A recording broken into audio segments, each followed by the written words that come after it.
Are you ready to learn exactly how the ski run grading system works in Europe? Want to know why some countries have green runs while others don't? Or why it is not just the gradient that determines the grading, but a whole load of other factors? Today I'm going to explain it all to you so that you can feel more confident when reading a ski map. I've been skiing for over 30 years and taken countless people on their first ski trips. I know that choosing the right slopes for a group can be the difference between a smooth day of progression and a difficult, confidence-shaking experience. By the end of this video, you'll know exactly what each colour grading means, what steepness to expect, and what else you should consider before making your ski plan for the day.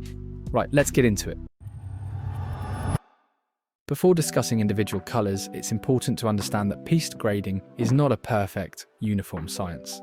Think of them more like guidelines with personalities. As well as the gradient of the slope, several other factors influence how a run is rated, like terrain and features. A piste's difficulty is affected by more than just its slope angle. Width, the tightness of turns, natural undulations, and the presence of steeper pitches all contribute to its overall challenge.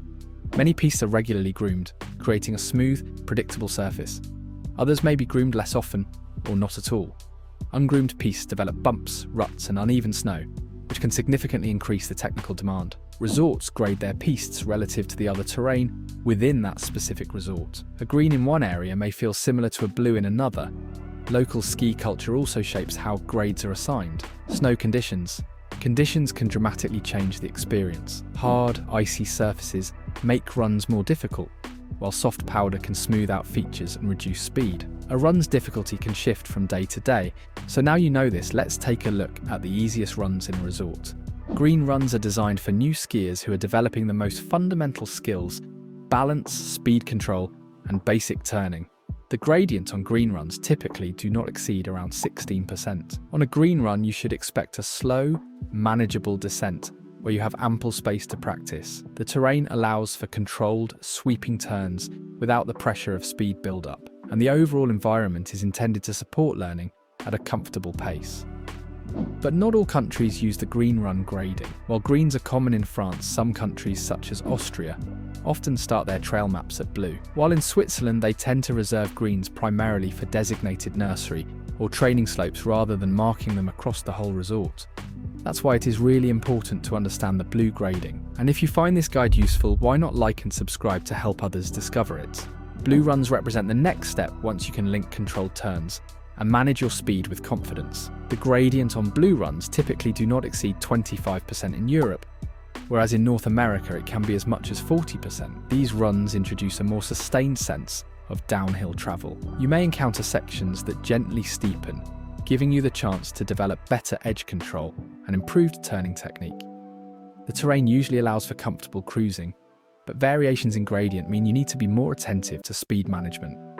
Conditions can noticeably affect difficulty. An icy blue may feel significantly more demanding than a freshly groomed one. The definition of a blue run varies more widely in Europe than many realise. A blue run in Italy may feel very mild, while one in Austria or Switzerland can be considerably steeper or narrower, especially early in the morning or late in the day. If you want to see a video on some of my favourite blue runs in Europe, you can check that out right here. In North America, the next grade up from blue is typically black, but in Europe they have an intermediate grade known as red, and that's what we are looking at next. Red runs serve as the transitional terrain between moderate slopes and truly expert level terrain. The gradient on red runs typically do not exceed 40%, creating a noticeable step up from blue runs. When skiing a red run, you should expect sustained gradients that require precise control, reliable turning skills, and consistent balance. Reds often involve steeper sections followed by flatter transitions, which means managing your momentum becomes more important. Skiers on red runs should be comfortable adjusting technique as the terrain evolves. The red grading system is largely unique to Europe. North America typically uses green, blue, and black with no intermediate colour, so red runs fill an important gap by offering a clear category between moderate and expert terrain. And if you want to see a video on some of my favourite red runs in Europe, you can check that out right here.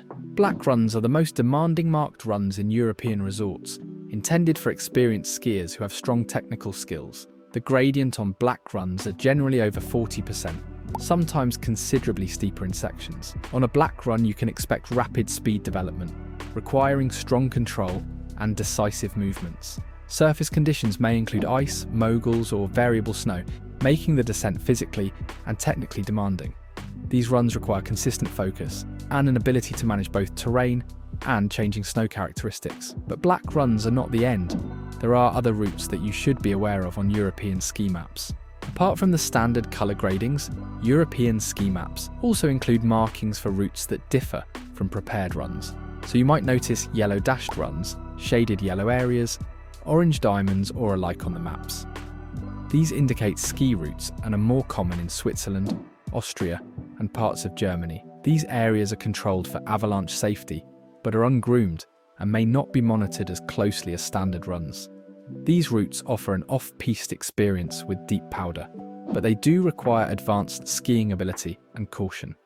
These areas require strong navigation skills and the ability to adapt to terrain without the predictability of grooming. They are suitable only for skiers who are already comfortable on steep and technically demanding terrain.